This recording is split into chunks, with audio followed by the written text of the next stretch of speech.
será que Deus vai me rejeitar só porque eu gosto de uma pessoa que tem o mesmo sexo que eu tenho? Será que não existe coisa mais séria com a qual Deus deveria estar ocupado, em vez de ficar me marcando só porque eu nasci assim, que eu sinto essa atração por pessoas do mesmo sexo? Com foco na exposição fiel da palavra de Deus, Augustus Nicodemos aborda temas centrais do Evangelho genuíno. Além disso, nosso objetivo visa alcançar tanto aqueles que já estão firmes na fé, quanto os que estão buscando respostas espirituais. Aqui, ofereceremos ensinamentos claros e diretos, baseados nas Escrituras, para ajudar a moldar uma vida cristã centrada em Cristo e nos princípios reformados. Confira a pregação a seguir e seja edificado. É uma questão da pessoa diante de Deus e nós respeitamos as opções que as pessoas tomam na vida e tudo mais. Mas a questão é que esse movimento, o movimento organizado, ele tem feito ataques cada vez mais ousados contra o cristianismo e contra a família e contra os padrões tradicionais das culturas ocidentais que foram influenciadas pelo cristianismo. Para começar, eles conseguiram rotular todo pensamento contrário como sendo discurso de ódio. Então, se você disser, eu não concordo com o homossexualismo, já é rotulado de homofobia. Nós não temos nem o direito de dizer que, na minha opinião, na nossa opinião, né, a gente respeita as pessoas, ama as pessoas, quer tratá-las todas por igual, mas se você disser que a homossexualidade está errada, já vem o rótulo de homofóbico ou discurso de ódio. Então eles vêm conseguindo emplacar isso na cultura, na opinião pública. Outra coisa que eles têm feito é tentado culpar o cristianismo pela perseguição e violência contra os homossexuais, porque dizem que a igreja, ao considerar a homossexualidade como errada, provoca nos fiéis uma organização ou um desejo de combater o homossexualismo até na base da violência. Há pouco tempo, quando houve aquela tragédia numa boate gay em Orlando, em que uma pessoa matou dezenas de gays lá a tiro, aqui no Brasil um conhecido deputado começou a dizer que a culpa era dos evangélicos. Os evangélicos, porque eles dizem que é errado, não é? E aí as pessoas vão combater aquilo que é errado e querem resolver isso. Alguns vão ao extremo e fazer isso e usam da violência para combater, não é?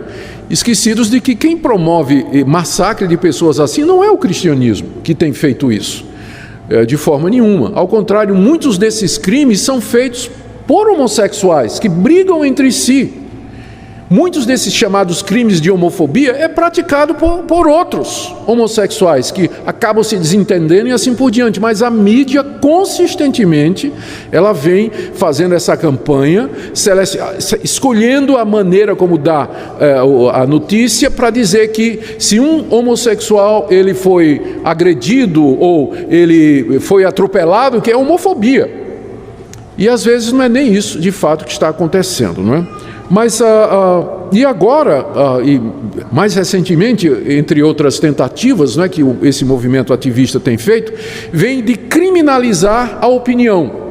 Ou seja, eles vêm tentando emplacar no Brasil algum tipo de lei que proíba as igrejas a pregar ou dizer o que elas acreditam com relação a isso. O último projeto de lei, que até agora não passou, primeiro tinha um projeto que proibia completamente.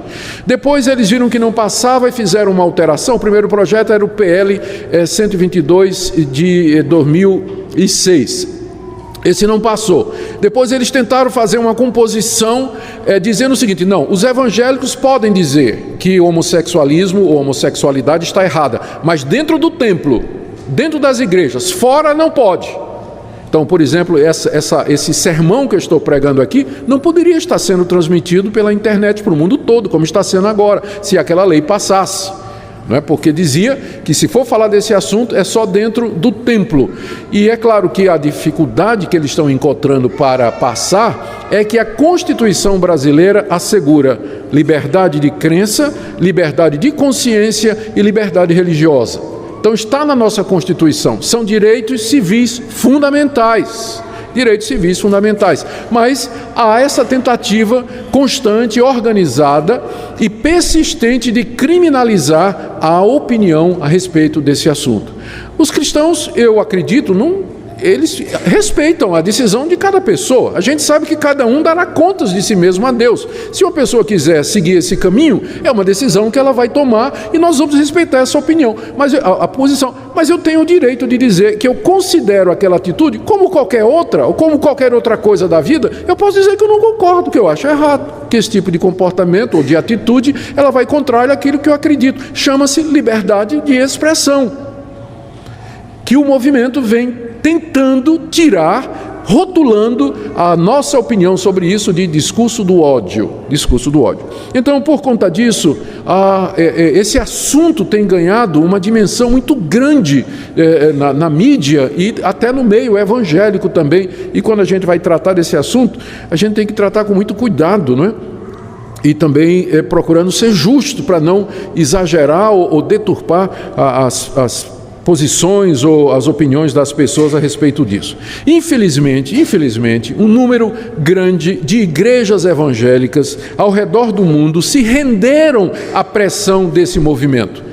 Nos Estados Unidos, a igreja mãe da Igreja Presbiteriana do Brasil, que é a PCUSA, Presbyterian Church of America, of United States, eles já de algum tempo atrás, eles cederam à pressão e eles passaram a considerar a prática homossexual como sendo normal e uma opção de cada um.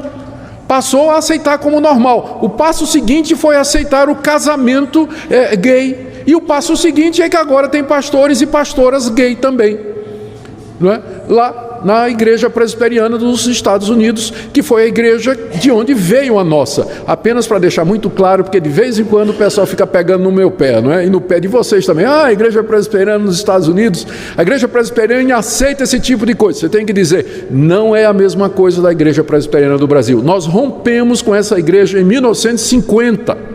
Ou seja, faz mais de 50 anos que nós não temos relacionamento nenhum com essa igreja.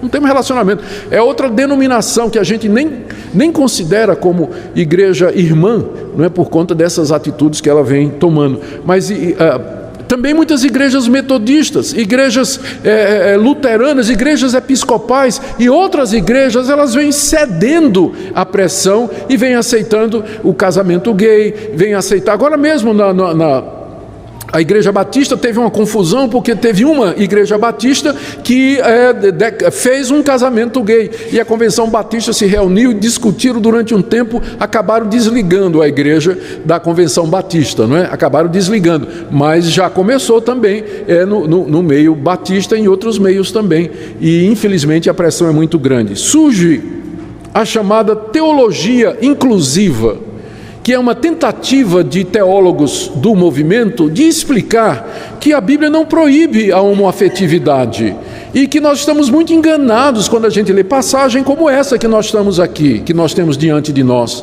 e que Deus é amor. Será que Deus vai me rejeitar só porque eu gosto de uma pessoa que tem o mesmo sexo que eu tenho?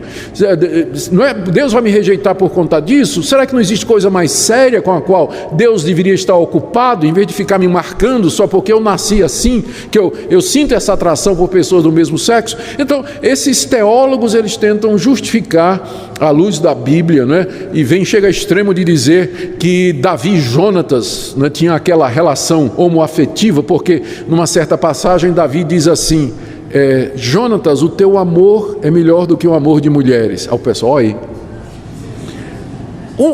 Um dos estragos do movimento gay é que acabou com a amizade entre pessoas do mesmo sexo. Eu me lembro da época em que as meninas andavam na rua de braço dado e ninguém levantava suspeita, era muito normal. Os rapazes estarem juntos, saírem juntos, sentarem juntos, bater papo, se abraçar, beijar no rosto e tudo mais, ninguém dizia nada. Hoje em dia, você andou muito junto perto do seu colega, o pessoal já olha assim.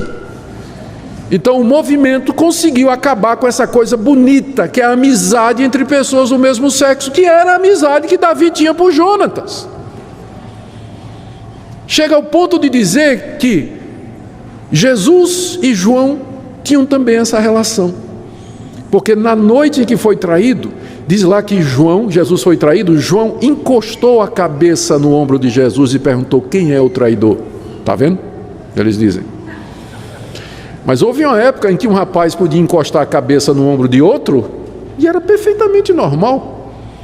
É que os nossos olhos foram mudados por causa da pressão do ativismo gay.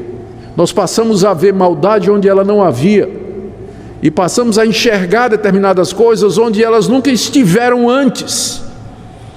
Nunca estiveram antes. Infelizmente, então, isso vem acontecendo.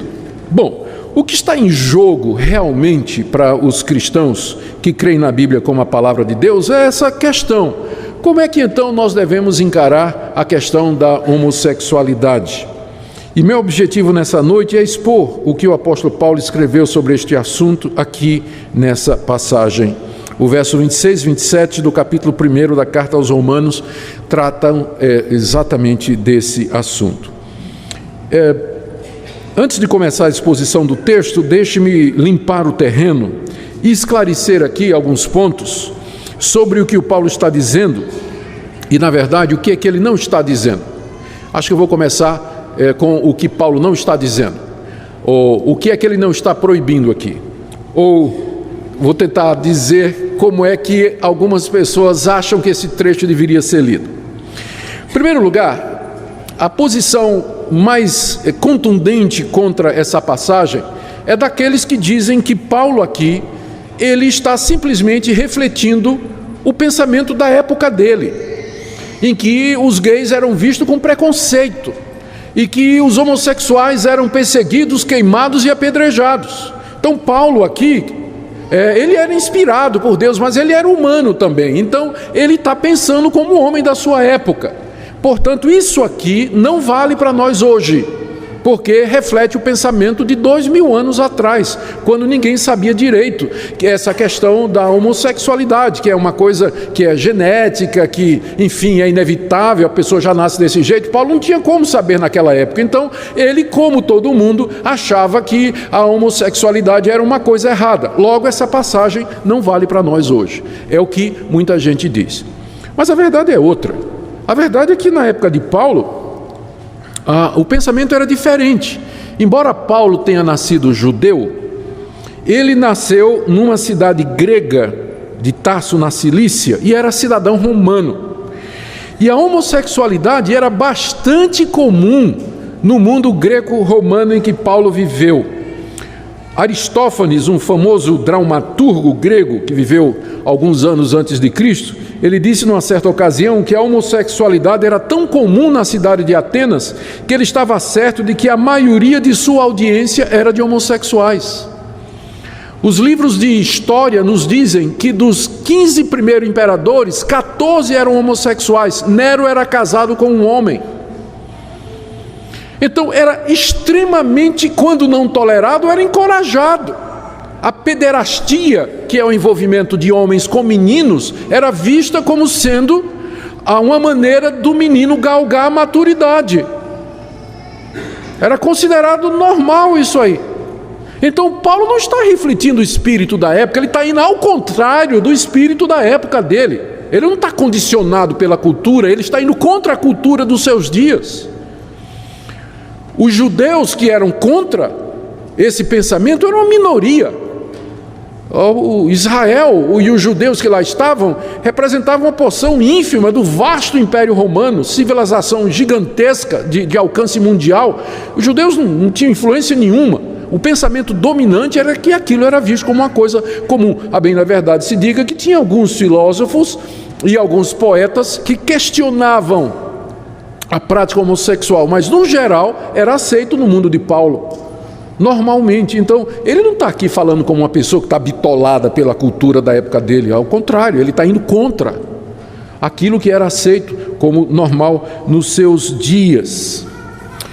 Também outra coisa, algumas outras pessoas dizem, não, tudo bem, Paulo aqui está falando realmente contra o homossexualismo, mas ele está aqui se opondo somente ao homossexualismo religioso. Deixa eu explicar. No Antigo Testamento, tem 4 passagens onde se fala a respeito dos prostitutos cultuais. O que eram os prostitutos cultuais? Eram homossexuais que eram sacerdotes, ministros das religiões pagãs. E eles ministravam nos altares, ofereciam os sacrifícios e eles se deitavam com os homens, como parte da cerimônia religiosa. Eles eram então prostitutos cultuais, eram homens, eram homossexuais que eram religiosos e praticavam homossexualidade no contexto religioso. Então as pessoas dizem, olha, Paulo está proibindo aqui a idolatria. Ele está proibindo aqui o culto aos deuses pagãos. Mas eu fico olhando no texto e procurando onde está isso, eu não encontro. Onde é que está aqui que Paulo está proibindo a idolatria? Nessa passagem aqui. Ele está falando das relações homossexuais em geral.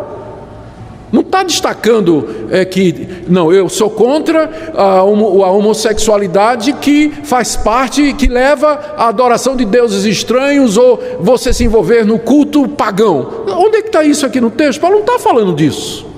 Ele está falando da homossexualidade em termos mais amplos possíveis, que engloba tudo.